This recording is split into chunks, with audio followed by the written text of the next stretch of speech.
예수께서 예루살렘으로 가실 때 사마리아와 갈릴리 사이로 지나가시다가 한 마을에 들어가시니 나병 환자 10명이 예수를 만나 멀리 서서 소리를 높여 이르되 예수 선생님이여, 우리를 불쌍히 여기소서. 보시고 이르시되 가서 제사장들에게 너희 몸을 보이라. 하셨더니 그들이 가다가 깨끗함을 받은지라. 그 중에 한 사람이 자기가 나은 것을 보고 큰 소리로 하나님께 영광을 돌리며 돌아와 예수의 발 아래에 엎드려 감사하니 그는 사마리아 사람이라. 10사람이 다 깨끗함을 받지 아니하였느냐? 그 9은 어디 있느냐? 이 이방인 외에는 하나님께 영광을 돌리러 돌아온 자가 없느냐? 일어나 가라. 내 믿음이 너를 구원하였느니라. 바리새인들이 하나님의 나라가 어느 때에 임하나이까 묻거늘 하나님의 나라는 볼 수 있게 임하는 것이 아니요 또 여기 있다 저기 있다고도 못하리니 하나님의 나라는 너희 안에 있느니라. 할렐루야! 하나중고등부 여러분, 주일 예배에 오신 여러분들을 환영합니다. 네, 여러분, 예수님께서 이 땅에 오셔서 하신 사역은 하나님 나라의 사역입니다. 하나님 나라 사역을 위해서 예수님께서 이 땅에 오셨다라는 것이죠. 그래서 예수님께서는 하나님 나라의 사역을 이 땅에서 하시면서 굉장히 많은 기사와 표적을 행하셨는데 그 수많은 기적들 가운데 많은 경우가, 대부분의 경우가 병을 고치는 기적이었다라는 거예요. 오늘 말씀에도 보니까 병 고침에 대해서 말씀이 나오고 있어요. 어떠한 병을 고치셨죠? 네, 여러분 오늘 말씀 잘 들었죠? 전도사님 설교보다 앞에 나오는 성경 말씀을 더 잘 들어야 합니다. 네, 그 성경 말씀에 나병을 고치시는 예수님의 모습이 나옵니다. 여러분, 나병은 무슨 병인지 아세요? 나병은요, 살이 괴사가 되고 썩어 들어가고 문드러지는, 또 고통도 없어가지고 자기 코가 이렇게 없어져도 자기 손마디가 이렇게 떨어져 나가도 전혀 아프지 않고 그냥 살이 점점점 썩어 들어가는 굉장히 무시무시한 병입니다. 그리고 이것은 코로나와 같이 누군가에게 전염을 시킬 수 있는 병이 바로 이 나병이다라는 거예요. 그런데 이 나병은요, 육신에 생기는 병이지만 이 육신에 생기는 병도 병이지만 마음에 생기는 병이 더 큰 병이에요. 왜 그러냐 하면요. 나병에 걸리면 격리해서 살아야 되거든요. 사랑하는 가족과 사랑하는 친구와 사랑하는 사람들과 함께 살아갈 수가 없어요. 혼자 분리되어서 따로 떨어져 살아가야 된다라는 거예요. 사회에서도 격리되고 가정에서도 격리되고 그렇게 살아가야 돼요. 또한 이 나병은 어떠냐면요. 사람들과 마주치지 말아야 되는데 혹시라도 저 멀리서 사람들이 지나가는 것을 보면은 막 자기 옷을 찢어야 돼요. 그리고 자기 머리 묶은 것들을 풀어야 돼요. 미친 사람처럼. 그리고 막 소리 질러야 됩니다. 뭐라고 소리 지르냐면요. 나는 부정하다. 나는 부정하다. 이렇게 소리 질러야 돼요. 그래서 멀리서 다른 사람이 나를 보고 아, 저 사람은 나병에 걸렸구나. 가까이 가지 말아야지. 이러한 취급을 받는 것이 바로 나병에 걸린 사람들이라는 거예요. 그러니까 육신도 아프지만 이 마음의 이 아픔이 얼마나 크겠어요? 가족으로부터 분리되어 또 부정하다라고 소리 지르면서 사람들이 피하는 거죠. 병 걸리면 사람들이 보통 불쌍히 여김을 하잖아요. 아, 안 됐다 하잖아요. 근데 나병 걸리면요, 사람들이 그렇게 여기지 않아요. 저 사람 절대 가까이 하지 말아야 되는 사람. 어쩌면 저 사람이 나를 죽일 수도 있어. 싫어. 가기 싫어. 이러한 취급을 받는 사람들이 바로 이 나병에 걸린 사람들이에요. 오늘 말씀에 나온 이 10명의 사람들이 바로 그러한 사람들이었어요. 그런데 이렇게 힘든 삶을 살아가는, 어려운 가운데 살아가는 이 10명에게 기쁜 소식이 들렸다라는 거예요. 그 소식은 무엇이냐면요. 예수님이라는 분이 계신데 그분은 못 고치시는 병이 없다라는 거예요. 심지어 눈먼 자도 안진뱅이도 우리와 같은 문둥병도 고치셨다라는 거예요. 심지어 죽은 자도 살리셨다라는 소문이 막 있는 거예요. 여러분, 그 예수님께서 우리 동네를 지나가겠다라는 소문이 들린 것이죠. 여러분, 여러분 이 기회를 어떻게 하시겠습니까? 만약에 여러분이 이 문둥병자라면 여러분 이 기회를 그냥 놓치시겠습니까? 그렇지 않죠. 절대 안 놓치죠. 그래서 이들 또한 예수님이 오시기를 간절히 기대하고 기다렸다가 예수님이 지나가실 때 멀찌감치 서서, 나병 환자니까 가까이 갈 수는 없고 멀찌감치 서서 큰 소리로 외칩니다. 예수님 나 좀 봐달라고. 예수 선생이여 우리를 불쌍히 여기소서라고 큰 소리로 외쳤다라는 거예요. 근데 예수님께서 감사하게도 이 외침을 듣습니다. 그리고 이 외치는 10명의 나병 환자들에게 예수님께서 말씀하세요. 가서 제사장에게 너희의 그 병든 몸, 그 몸을 보여줘라 라고 말씀하셨다라는 거예요. 여러분 이상하지 않아요? 병을 고치시려면 예수님께서 뭐 안수 기도를 하시던 뭐 이렇게 만져주시던 문질러 주시던 하셔야 되는데 예수님께서 전혀 그런 거 없이 그냥 말씀으로만 제사장에게 가서 보여줘라 라는 거예요. 근데 이 10명의 믿음도 진짜 대단한 것 같아요. 전도사님 같으면 예수님 붙잡고 안수 기도라도 해주세요 라고 했을 것 같은데 이 10명은요 그냥 순종해요. 가서 보여주라 하니까 네 하고 그냥 제사장에게 출발했다라는 것이죠. 여전히 나은 게 없어요. 여전히 나을 것 같지 않아요. 여전히 나병이 가득 차 있어요. 나병균으로 가득 차 있어요. 그런데 말씀에 순종하고 제사장에게 갔다라는 거죠. 여러분 이 10명의 믿음이 정말로 대단하지 않습니까? 여러분 오늘날의 믿음으로 비교해 볼까요? 저와 여러분의 믿음으로 비교해 볼까요? 여러분 문둥병자가 예수님을 만나기 원했던 것처럼 여러분들도 예수님 만나기 원하잖아요. 그래서 교회에 이렇게 열심히 나오는 거잖아요. 그래서 예수님 만나기를 너무나도 사모하잖아요.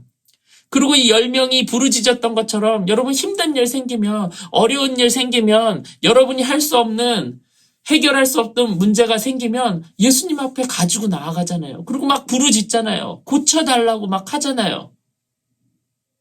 그리고 전혀 해결되지 않을 것 같을 때라도 하나님께서 음성 주시면 예수님께서 음성 주시면 여러분 순종하고 나아가잖아요.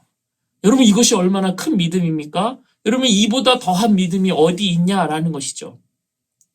그래서 오늘 말씀에 보니까요. 10명 다 대단한 믿음 같은데 10명 다 주님 앞에 나아왔고 10명 다 주님을 부르짖었고 10명 다 말도 안 되는 주님의 음성에 순종해서 나아갔는데 이 모두가 다 칭찬받아야 될 만한 사람인 것 같은데 그렇지 않았다라는 거예요. 17절부터 한번 볼까요? 예수께서 대답하여 이르시되 10사람이 다 깨끗함을 받지 아니하였느냐? 그 9은 어디 있느냐? 18절에요. 이 이방인 외에는 하나님께 영광을 돌리러 돌아온 자가 없느냐 하시고 그에게 이르시되 일어나 가라 내 믿음이 너를 구원하였느니라 하시더라. 여러분 10명의 사람들이 예수님의 음성에 순종하여서 제사장께 가고 있는 거예요. 제사장한테 가는데요. 가는 도중에 몸이 났다라는 것이죠. 몸이 난 거예요. 그런데 9명은 몸이 났어 하면서 제사장에게 계속 갔는데 이 한 사람만은 다시금 제사장에게 가는 길을 되돌려서 예수님께 돌아왔다라는 것이죠. 그래서 예수님께서 이 한 사람에게 나머지 9은 어디 갔느냐 하시면서 네 믿음이 너를 구원하였다. 이 한 명한테만 그렇게 얘기했다라는 거예요. 여러분 그렇다면 이 나머지 9명의 믿음은 뭡니까? 진짜가 아니라는 거잖아요. 예수님께서 이 9명의 믿음은 진짜가 아니야 라고 말씀하시는 거잖아요. 그렇다면 이 9명이 보인 것은 무엇입니까? 우리가 보기에는 엄청난 믿음을 보인 것 같은데 이 9명이 보인 것은 믿음이 아니면 뭐냐라는 것이죠. 여러분 전도사님이 생각해 보니까 이것은 믿음이 아니라 절박함이에요. 절박함. 믿음과 절박함은 틀린 거예요. 자신의 문제를 해결하려는 절박함.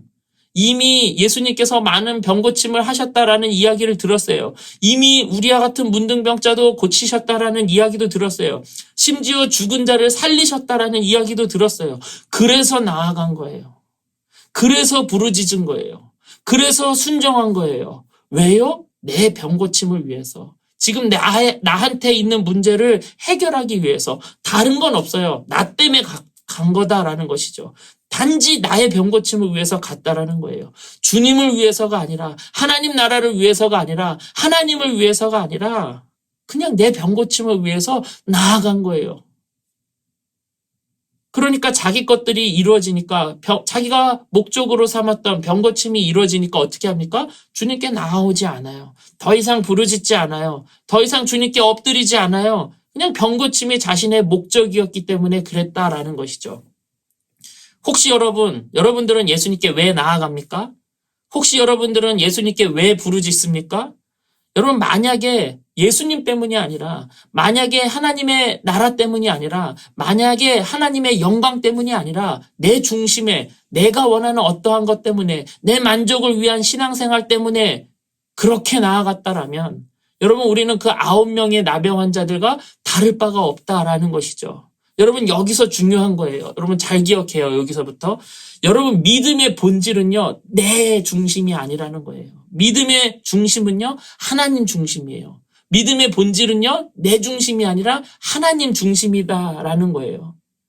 구원받은 사람의 삶은요, 여전히 내 안에 내 나라가 있는 것이 아니라 하나님 나라가 임하는 거예요.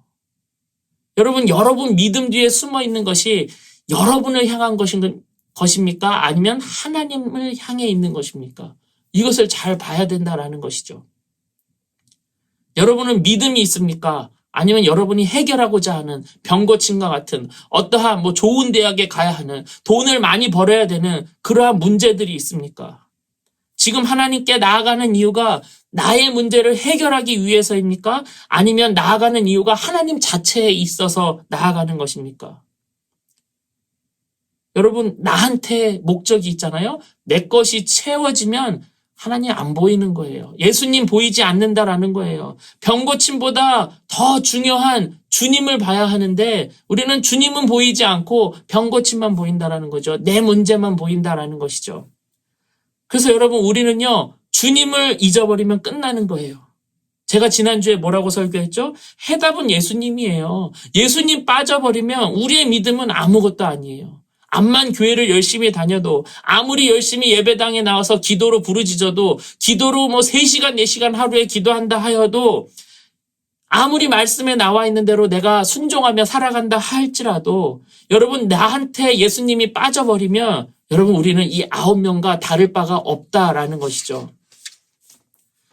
여러분, 어쩌면 이 9명도 제사장에게 먼저 보여주고, 정결 예식도 하고 예수님한테 감사하려고 했을지도 몰라요. 하지만 그거 아세요, 여러분? 문둥병자가 완치 판정을 받으려면 제사장이 그 몸을 보고 너 이제 다 나았구나. 그래, 이제 완치. 그러고 나서 정결 예식을 해야 돼요. 정결 예배를 드려야 돼요. 그 예배가 7일 걸려요. 7일. 무슨 말인지 이해가 되세요? 예수님한테 감사하러 가려면 예수님 이미 떠나고 안 계세요. 그 자리에 7일 기다리시지 않잖아요, 예수님께서. 이 사람들은 뭐예요? 예수님보다 예배가 더 중요했다라는 것이죠. 여러분, 예배 중요하잖아요. 하지만 예수님보다 중요하진 않아요. 예배에 예수님 빠지면은 그거 예배 아닌 거예요. 근데 이 사람들은 자기네들이 완치 판정 받는 거, 제사장한테 정결 예식 받아가지고 나의 병고침을 모든 사람들에게 선포하는 거, 그래서 빨리 내 가족에게 돌아가는 거, 이것이 우선이었다라는 거예요. 예수님께 감사고 뭐고 예수님 앞에 예배드리고 하나님 나라고 뭐고 이 사람들에게는 없었다라는 거예요. 여러분, 전도사님은요, 이 한 명의 믿음과 이 9명의 믿음의 결정적인 이 믿음의 차이를 20절, 21절에서 찾았어요. 여러분, 갑자기 나병 환자를 고치시는 장면에서 뜬금없이 예수님께서 뭐라고 얘기하십니까? 하나님 나라는 너희 안에 임하는 거야 라는 말씀을 하세요. 말씀과 전혀 상관없는 것 같은데 그 말씀이 이 나병 환자 고치는 말씀 뒤에 바로 나온다라는 것이죠. 20절에 볼까요? 바리새인들이 하나님 나라가 어느 때에 임하나이까 묻거늘 예수께서 대답하여 이르시되 하나님의 나라는 볼 수 있게 임하는 것이 아니요. 21절에요. 또 여기 있다 저기 있다고도 못하리니 하나님 나라는 너희 안에 있느니라. 여러분, 구원이 임하는 믿음은요, 내 안에 있었던 나의 나라가 없어지고 하나님 나라가 내 안에 임하는 거예요. 이것이 구원받은 사람의 모습인 거예요. 나의 욕구, 나의 병고침, 나의 문제, 나의 해결돼야 되는 문제, 내가 가져야 하는 무슨 욕심들, 이러한 것들은 나의 나라의 문제들인 거예요. 구원받은 자들은 이 나의 나라가 없어지고 한동욱의 나라가 없어지고 여러분의 나라가 없어지고 하나님의 나라가 내 안에 임하는 거. 이것이 바로 구원받은 사람이에요. 이 한 명의 사람이 하나님의 나라가 임했기 때문에 너의 믿음이 너를 구원하였다 하셨다라는 것이죠. 여러분 이 한 명은요. 병고침이 중요한 게 아니에요. 하나님의 다스림, 하나님의 일하심 그것이 임한 거예요. 하나님의 다스림이 하나님의 나라가 자신에게 임하니까 병이 고쳐지는 것은 그냥 하나님 나라가 임하니까 생기는 현상에 불과했다라는 것이죠. 근데 이 9명은요, 하나님의 나라가 아니라 여전히 내 나라예요. 내 병고침, 빨리 내 가족들에게 가야 되는데, 내 중심, 내 욕심, 여전히 내 나라다라는 것이죠. 여러분, 저는 간절히 바랍니다. 하나님의 나라가 여러분 안에 임하기를 바랍니다. 여러분 하나님의 통치가 임해야 하나님의 백성이 되는 거예요. 하나님의 통치가 없이 내가 여전히 나를 다스리고 있는데 어떻게 나를 구원받은 사람이다라고 말할 수 있냐라는 것이죠. 여러분 오늘 깊이 생각하시길 바랍니다. 내가 가진 것이 지금 교회에서 지금 예배드리고 이 행위가 믿음인지 아니면 어떠한 문제를 해결하기 위한 절박함인지 여러분 생각하셔야 돼요. 저는 간절히 원합니다. 나의 뭔가를 이루기 위해서 절박함을 가지고 주님 앞에 서 있지 않기를 바랍니다. 그냥 주님이 전부여서 하나님 나라가 전부여서 하나님밖에 없기 때문에 하나님 나라를 사모하기 때문에 여러분 그 자리에 서 있기를 간절히 바랍니다. 여러분 그 믿음에 있는 사람들, 감사한 사람들은요 주님 앞에 돌아오는 거예요. 그리고 주님 앞에 영광 돌리는 거예요. 이 사람 그러잖아요. 다시 주님께 돌아와서 엎드리고 감사드리고 경배하고 하나님께 영광 돌리고 이건 뭐예요? 한 명의 예배자를 찾으시는 거예요. 예배자는 단 한 명밖에 없었다라는 것이죠. 하나님의 통치받은 예배자는 한 사람밖에 없었다라는 것이죠. 여러분 주님께서 찾으시는 이 한 사람이 되시기를 간절히 축복해요. 여러분 일주일도 세상 속에서 살아갈 터인데 여러분 9명 우리가 그리스도인이라고 하지만 9명처럼 살아가지 않기를 바라요.